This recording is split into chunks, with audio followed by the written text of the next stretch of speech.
Miami Condo Mondays is a live podcast on the first workday of the week at 4 p.m. South Florida time.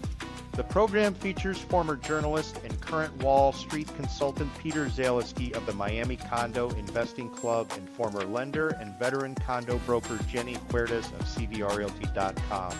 Recorded weekly in greater downtown Miami, this 1-hour discussion will provide a refreshing and sometimes controversial perspective on the state of the South Florida condo market from a pair of seasoned real estate professionals who do not always agree. The program won't tell you what to think about the South Florida condo market, but will give you something to think about before buying, selling, taking listings, or financing units. This podcast is not authorized by the Miami real estate industry and will quite possibly annoy many of its figureheads. Welcome to this week's episode of Miami Condo Mondays, broadcast live on the social media accounts of Peter Zaleski and Jenny Huertas.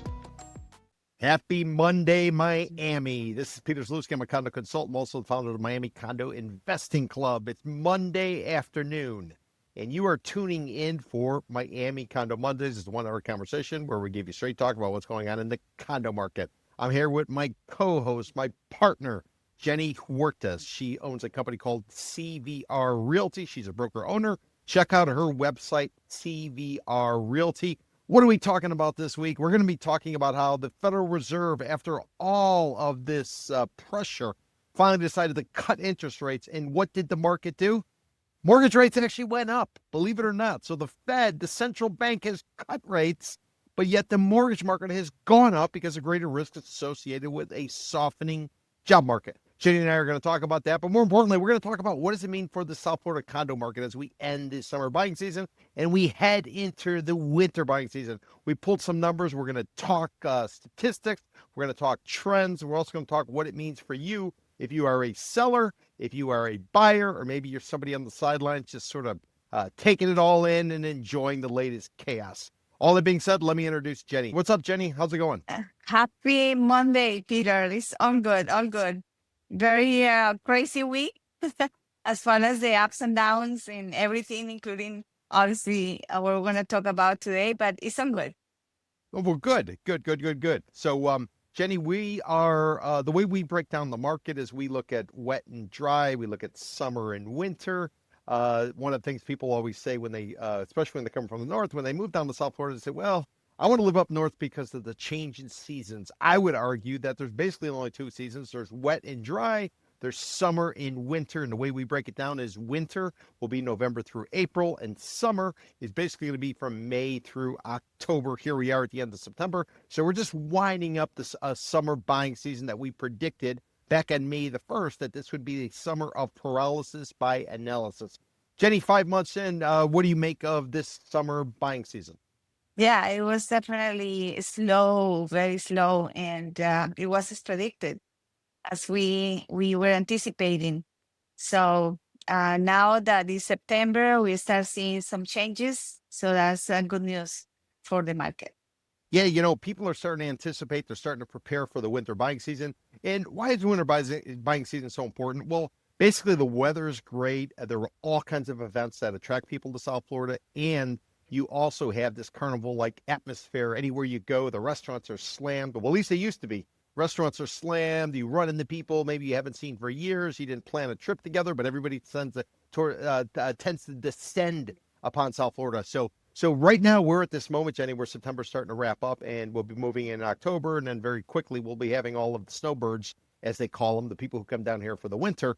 We're going to have them moving into town. And what we're starting to see, Jen, for the first time in 5 months, we're actually seeing the number of condo listings in the Tri-County, South Florida area of Miami-Dade, Broward, Palm Beach County. It's actually gone up. We wrote about it 2 weeks ago, and then we followed last week, and we're interested to see what's going to happen tomorrow on Tuesday when we pull the latest data. We pull the data every Tuesday. We pull active listings. We pull pending sales to give you a real-time analysis of what's going on. We run it under something called the Miami Condo Cliff Index, which basically was started on January the 1st of this year to run in unison with all of the legislative changes that the Florida legislature put into place as a result of the Surfside condo collapse. So Jenny, from May 1st all the way up until 2 weeks ago, we saw number of listings going down. Now, one of the reasons they were going down is people were simply letting the listings expire, and or they were Yeah. canceling listings because they had their places up on the market and they simply weren't selling, and the offers that were coming in were too low ball, and these people were like, screw it, let's take a shot in the winter.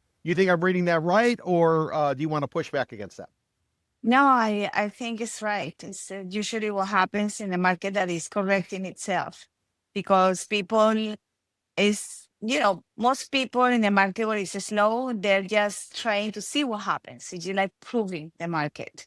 And if it doesn't happen, some of them leave there and they say, hey, I'm gonna still live here. I'm not going to do anything and see what happened in the winter when we expected rates to go down, and therefore supposed to make the market stronger.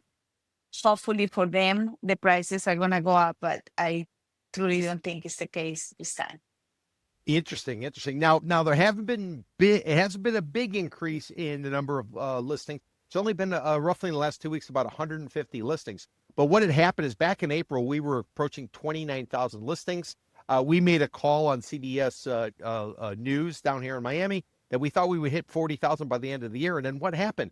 We ran into the Liberation Day tariffs. Remember, that's the policy President Trump put in place, where the average tariff in the United States was below 4%. It's now on average 17% or higher. And in certain countries like Brazil, 50%, as well as places like China, not China, but India, 50%. So the tariff issue has created some uncertainty. We also had a situation where Miami International Airport, one of the busiest international airports in the world, not the world, but in the United States, is actually seeing a decrease in the amount of international passenger traffic. It was down 1.2% in the first half of the year. Coming into the year, there was a projection that it would be 8.5% growth. Instead, we are contracting by 1.2%. So that's about a 9.7% swing. It'll be interesting to see what happens kind of as we go forward for the rest of the year, because we all know what's going on with the chilling effect because of the immigration policy. You did have something called Alligator Alcatraz that was set up. It was a pop-up detention center in the middle of the Everglades, right off of 8th Street or Coyote Show.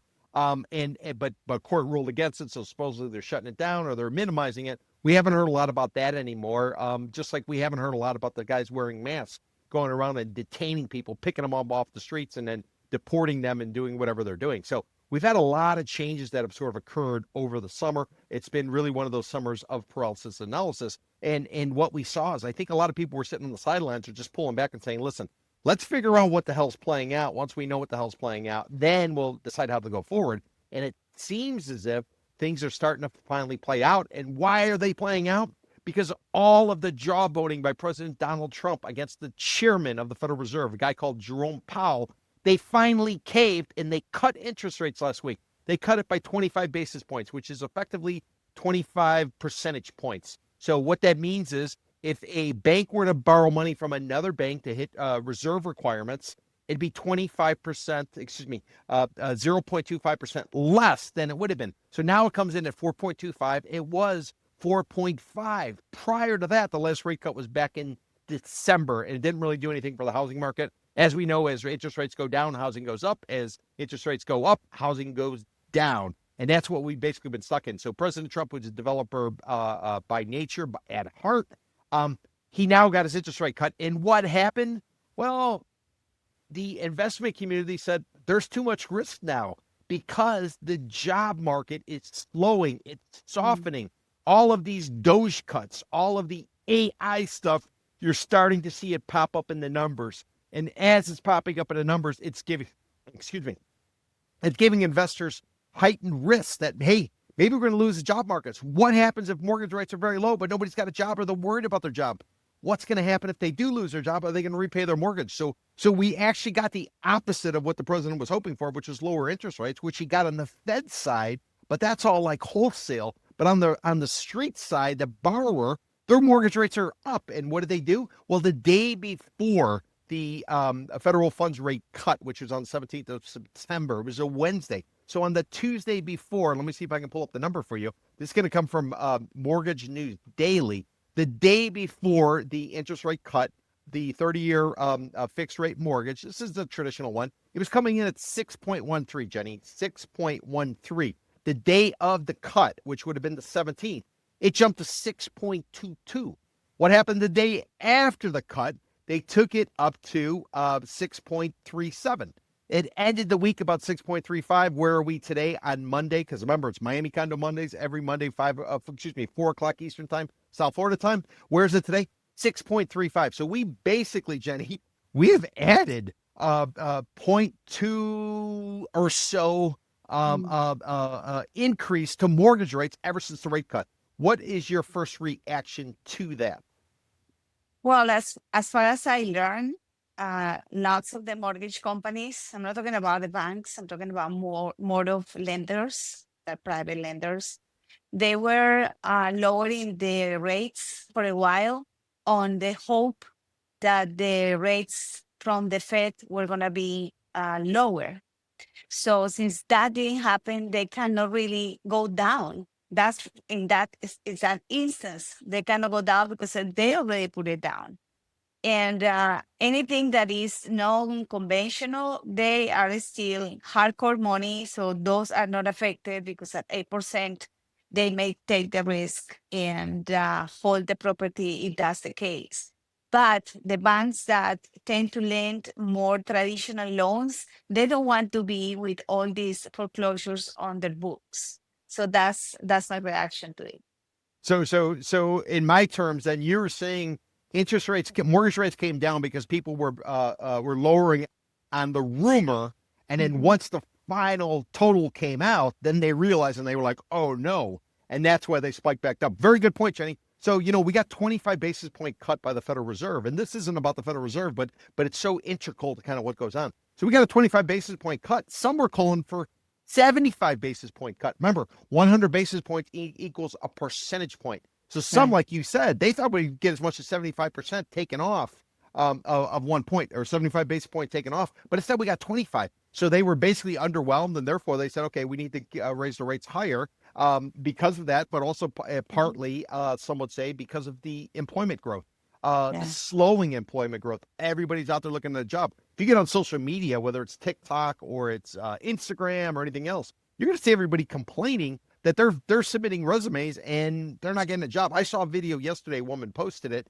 and she said she just submitted it. The job opening was less than 24 hours, and she was like number 4,200 in terms of in order of the people who was actually applying for that job. Now, true or false, I don't know, but these are some of the anecdotal stories we're hearing. It's becoming harder and harder to find a job. And then if you do have a job, are you going to keep it if, in fact, the business is slowed down? We all know if you go to the grocery store, things are getting pretty expensive, and we're starting to see some of the tariffs that were imposed on April the 2nd work their way through the system. We mentioned it previously. Walmart, biggest retailer in the world, General Motors, they've come out in their public announcements after the quarter ends, and they say they're absorbing all of the tariffs that are coming in. Because remember, when someone in the United States orders a product and say it's produced in China or wherever the case may be, it's shipped over to the United States. Now, in order to get it out of customs, at the port and get it in your hands or in your wholesaler's hands, somebody's got to pay the cash to the U.S. government. So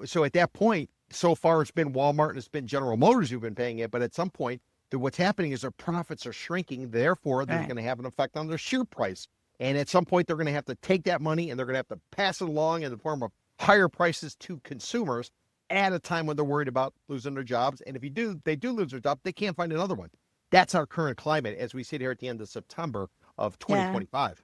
Yeah, it is. I was talking to my brother-in-law that works in the stock market, and he was telling me, Wall Street is doing great. Record highs.